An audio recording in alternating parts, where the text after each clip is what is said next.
अस्सलाम वालेकुम फ्रेंड्स। इस वक्त हमारा टॉपिक है पास्ट परफेक्ट टेंस और हमने उसका यूजेज देखना है और उसके साथ साथ इसका सब्जेक्ट वर्ब एग्रीमेंट भी देखना है। सबसे पहले मेरा ख्याल है सब्जेक्ट वर्ब एग्रीमेंट को सिर्फ 2 मिनट में हम फिनिश करते हैं। पास्ट परफेक्ट टेंस का स्ट्रक्चर ये होता है कि हम सब्जेक्ट के बाद सब्जेक्ट कोई भी हो, सिंगुलर नाउन है, प्लूरल नाउन है या pronoun first second third person, कोई भी किसी भी हालत में है। हर नाउन या प्रोनाउन के बाद हम third form of the verb इस्तेमाल हर नाउन या प्रोनाउन के बाद हम हैड इस्तेमाल करते हैं और third form of the verb इस्तेमाल करते हैं। ये टेंसेस पढ़ा पढ़ा के ना इनकी रिकॉर्डिंग करते करते मैं भी काफ़ी चकरा जाता हूँ, बाज़ औक़ात गलत टेंस का नाम बोल जाता हूँ। Do spare me for that please. जैसे अभी मेरी टंग स्लिप हुई।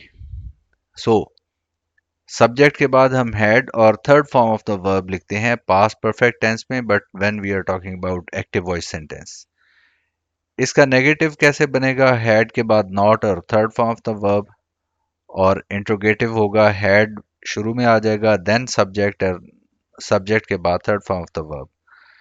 पैसिव वॉइस के लिए अगर हम जाते हैं तो सब्जेक्ट के लिखने के बाद हम हैड बीन लिखते हैं and then third form of the verb, the parcel had been delivered. और पैसिव वॉइस में इसका नेगेटिव बनाने के लिए हैड नॉट बीन। देखिए हमारे पास हैड बीन जब हमने लिखा तो ऑक्सिलरीज मल्टीपल हो गए पास्ट परफेक्ट टेंस के पैसिव वॉइस में। जब भी हम देखते हैं कि एक से ज्यादा ऑक्सिलरीज हैं तो इन दैट केस हम ये कहते हैं कि मल्टीपल ऑक्सिलरीज हैं।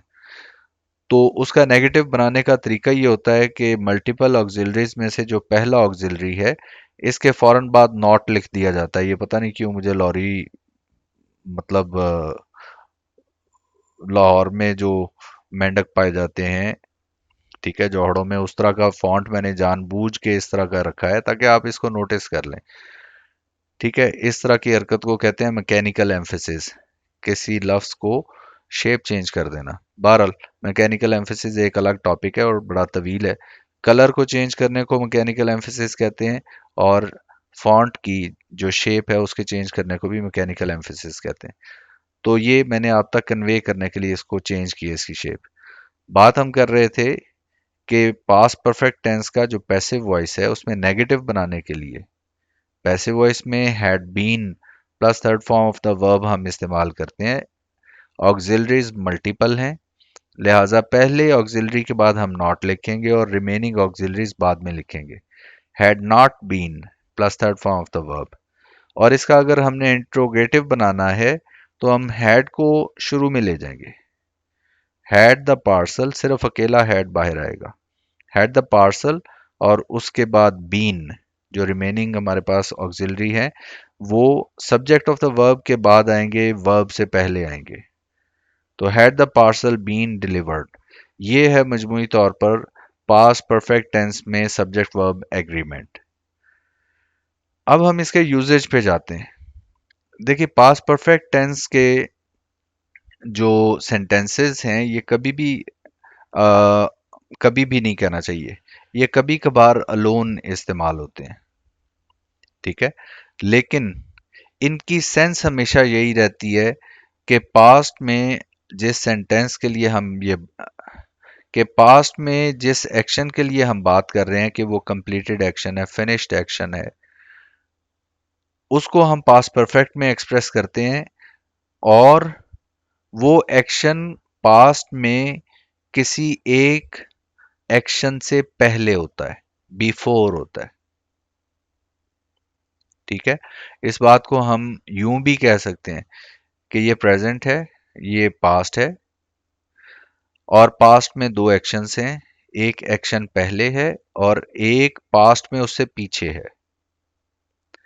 प्रेजेंट से पास्ट की तरफ जाते हुए एक एक्शन आता है और दूसरा एक्शन उससे भी पीछे है। तो जो पीछे वाला एक्शन है पास्ट में, ये पास्ट परफेक्ट में एक्सप्रेस किया जाता है, और जो पास्ट में प्रेजेंट से पास्ट की तरफ जाते हुए पहले आता है उसको हम पास्ट इंडेफिनिट टेंस में यूज करते हैं। यहां से हम पास्ट इंडेफिनिट टेंस का दोबारा यूजेज देख रहे हैं कि वो क्लॉज की सूरत में कैसे यूज होता है। या दूसरी तरह से अगर हम कहना चाहें तो पास्ट में कोई एक्शन कंप्लीट हो चुका उसको हम पास्ट परफेक्ट में एक्सप्रेस करेंगे, और यूजुअली इसको किसी दूसरे एक्शन से जो पास्ट में ही है, दूसरे एक्शन से पहले हमने एक्सप्रेस करना होता है टाइम के लिहाज से। तो इस थॉट को हम कैसे एक्सप्रेस करेंगे? He had finished his work before his friend arrived, before his friends arrived. अब ये देखिए, जो मुकम्मल होने वाला हो चुका हुआ एक्शन था, हो चुका हुआ एक्शन है, उसके लिए हमने पास्ट परफेक्ट टेंस लिया। He had finished his work, ये सर्कल वाला एक्शन है कि पास्ट में ये फिनिश्ड एक्शन है। लेकिन ये फिनिश्ड एक्शन किसी और एक्शन से पहले है, तो किसी और एक्शन से पहले होने के लिए हम उसे पास्ट परफेक्ट में शो करेंगे, और जो दूसरा एक्शन है उसको हम शो करेंगे पास्ट इंडेफिनिट टेंस में, बिफोर हिज फ्रेंड्स अराइव्ड। इसकी एक और एग्जांपल देखिए, आई मेट हिम इन 2009 इन लाहौर। मैं उससे 2009 में लाहौर में मिला। I had seen him last 3 years before. तो आखिरी मर्तबा मैं उससे 3 साल पहले मिला था। तो आप ये देखिए, बहरहाल अगर ये दो सेंटेंसेस भी हैं, तो इसमें हमें सेंस ये कन्वे हो रही है पास्ट परफेक्ट टेंस जब हमने यूज किया है, कि ये किसी एक स्पेसिफिक एक्शन से पहले का वाकया है, पास्ट के अंदर किसी स्पेसिफिक एक्शन से पहले का वाकया है। तो ऐसी सूरत हाल में हम पास्ट परफेक्ट टेंस इस्तेमाल करते हैं, या इसका दूसरी तरह से यूजेज जो है वो हम देखते हैं कि ये प्रेजेंट है हमारे पास, और हमारे पास पास्ट में दो एक्शंस हैं। प्रेजेंट से पास्ट की तरफ जाते हुए जो पहला एक्शन होगा उसको हम पास्ट इन डेफिनेट टेंस में एक्सप्रेस करेंगे, और उस पहले एक्शन से पिछला जो एक्शन है, ये मशीन शोर मचाती रहती है भाई, प्लीज स्पेयर करें, इस पर भी स्पेयर करें। और पहले एक्शन से पीछे जो एक्शन है उसको हम पास्ट परफेक्ट टेंस में एक्सप्रेस करेंगे। मैं दोबारा बात को दोहरा रहा हूं, ये हमारे पास प्रेजेंट है, द मोमेंट जिसमें हम बातें कर रहे हैं। इस मोमेंट से पीछे दो एक्शन है पास्ट के अंदर।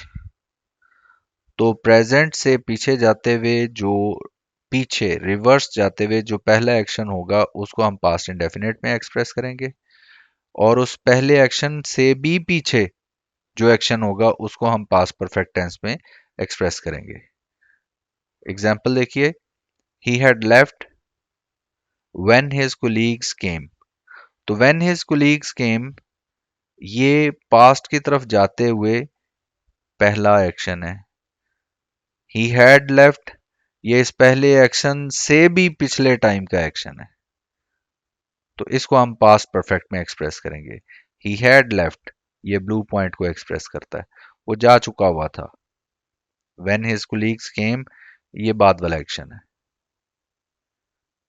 इस बात को हम दूसरी तरह से भी कह सकते हैं कि पास्ट में अगर दो एक्शंस हैं, तो उसमें जो पहला एक्शन है पास्ट की तरफ से आते हुए, पहला एक्शन है उसको पास्ट परफेक्ट में करेंगे, और पास्ट की तरफ से आते हुए जो दूसरा एक्शन है उसे पास्ट इंडेफिनिट में एक्सप्रेस करेंगे। एक और एग्जांपल देखिए, when I reached home everyone had gone to bed. तो ये एक्शन पहले वाला है कि सब सो चुके हुए थे, फिनिश्ड एक्शन है। इस एक्शन के बाद में एक्शन हो रहा है व्हेन आई रीच्ड होम। ये ब्लू एक्शन जो है ये है हैड गॉन टू बेड, और ये ब्लैक एक्शन जो है वो ये है व्हेन आई रीच्ड होम। ये पास्ट में जो पहला एक्शन था वो पास्ट परफेक्ट में एक्सप्रेस किया, और पास्ट में जो दूसरा एक्शन था वो हमने एक्सप्रेस किया पास्ट इंडेफिनिट टेंस में। अब क्वेश्चन आता है कि पोजेशन, उसके लिए हम वर्ब इस्तेमाल करते हैं हैव, और अगर हमें पोजेशन को शो करना है या वर्ब टू हैव को शो करना है पास्ट परफेक्ट टेंस के अंदर, तो इन दैट केस हम क्या करेंगे? एग्जाम्पल देखिए, I had had my lunch. तो इसमें ये हैड जो पहला हैड है ये हेल्पिंग वर्ब है, और ये जो दूसरा हैड है ये मेन वर्ब के तौर पर है।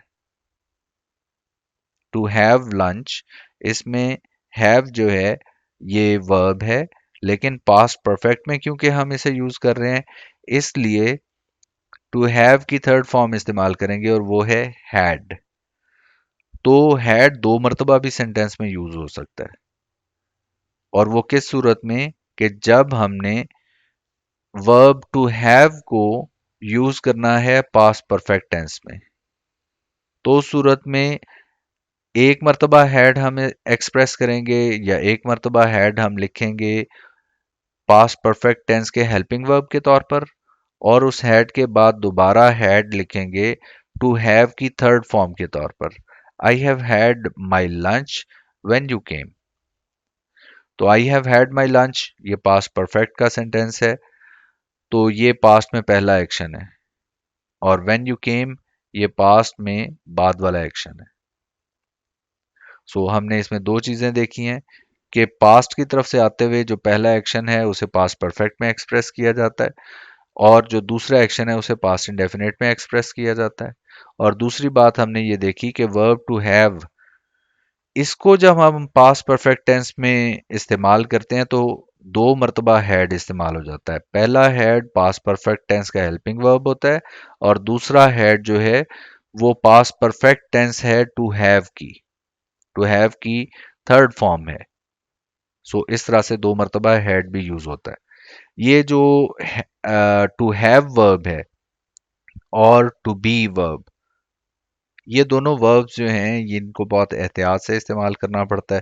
अभी हमने टू हैव को देखा है, नेक्स्ट हम देखते हैं शायद टू बी की बातें हो रही हैं।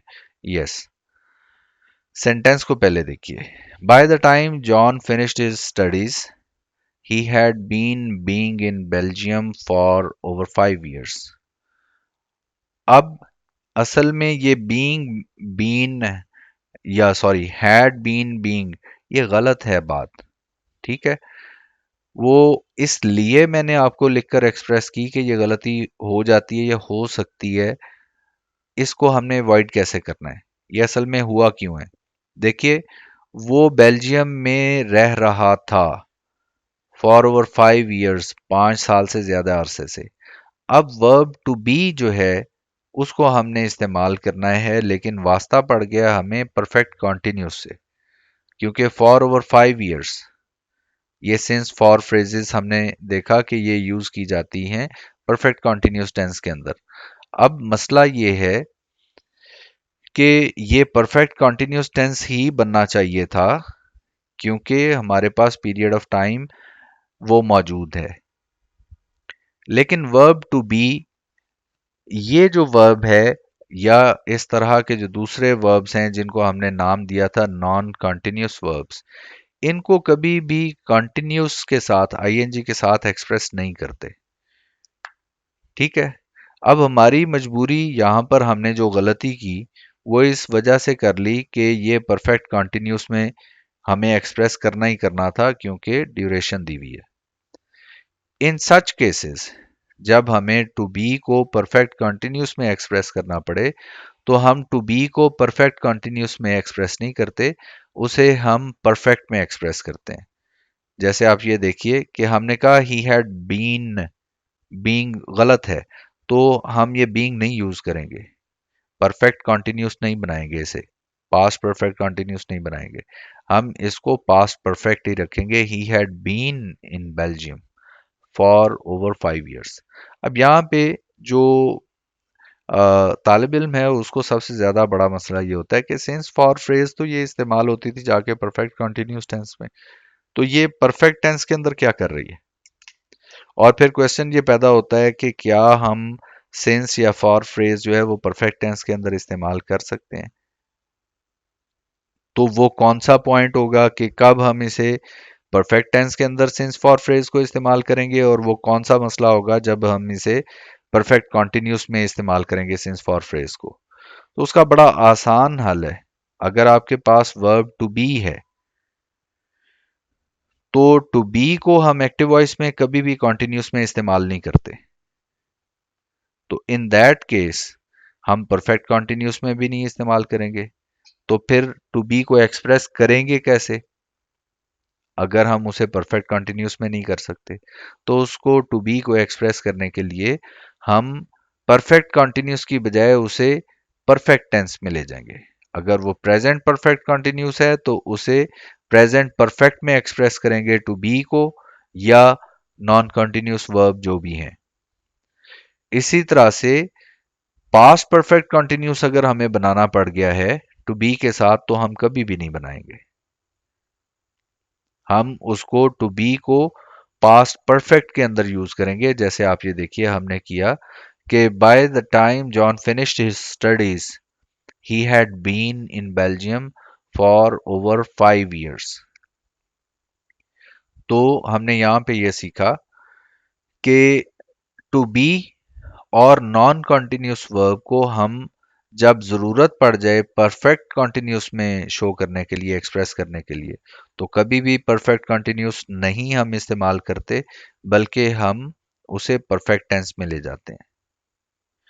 तो यहां से ये पता चला कि पास्ट परफेक्ट टेंस उस सूरत हाल में इस्तेमाल किया जाता है। अब डायग्राम आपको समझ आएगी कि पास्ट में कोई एक्शन स्टार्ट हुआ और कंटिन्यूस रहने के बाद एंड हो गया, और उसके बाद कोई एक्शन और भी मौजूद है।